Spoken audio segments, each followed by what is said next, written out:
नमस्कार मित्रों। तो आज की हमारी कहानी है तेनालीराम की चतुराई। जो रुतबा अकबर के दरबार में बीरबल का था, कुछ वैसा ही राजा कृष्णदेव राय के दरबार में तेनालीराम का भी था। राजा कृष्णदेव राय का यह स्वभाव था कि समय समय पर वे अपने दरबारियों की बुद्धि परखा करते थे। ऐसे ही एक बार उन्होंने सभी दरबारियों को 5-5 हजार अशर्फियाँ दी और कहा, ये अशर्फियाँ तुम लोगों की हैं, तुम जैसे चाहो खर्च कर डालो, लेकिन शर्त यह है कि एक भी अशर्फी खर्च करने से पहले तुम्हें मेरा दर्शन करना होगा। सभी दरबारी अशर्फियों से भरी अपनी अपनी थैलियां लेकर घर की ओर चल पड़े।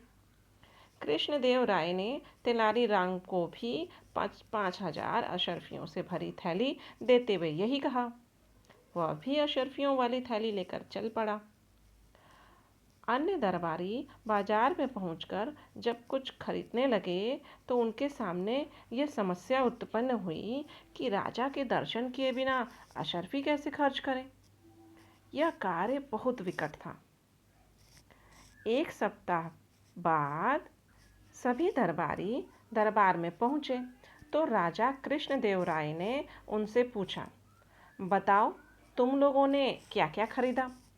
इस पर दरबारी बोले, महाराज, आपके दर्शन के बिना हम कैसे कोई चीज खरीद सकते हैं,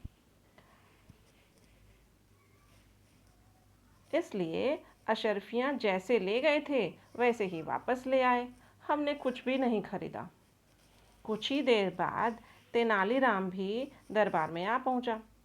उसने नए कपड़े, जूतियां, पगड़ी व गले में मुक्ता हार पहन रखा था। राजा कृष्णदेव राय ने उससे पूछा, तेनालीराम, तुमने उन अशर्फियों से क्या क्या खरीदा। तेनालीराम बोला, महाराज, जो कुछ भी इस समय मेरे शरीर पर मौजूद है वह सब अशर्फियों की ही देन है। कृष्णदेव राय क्रोधित होकर बोले, इसका मतलब तुमने हमारी आज्ञा की अवहेलना की है।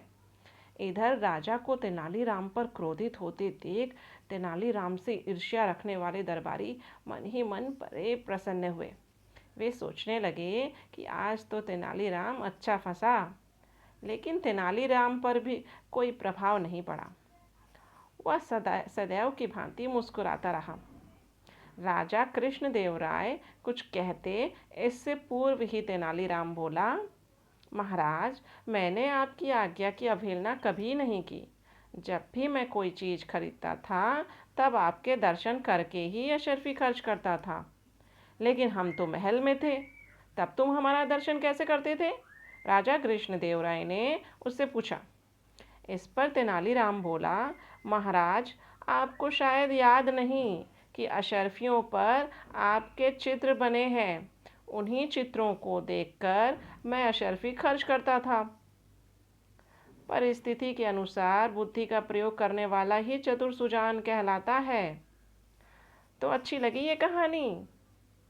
तो अगर अच्छी लगी और ध्यान से सुनी है इस कहानी को तो बताओ हमें क्या सीखने को मिला। और अगर अच्छा लगा तो फिर इस चैनल को लाइक, शेयर और सब्सक्राइब करें। धन्यवाद।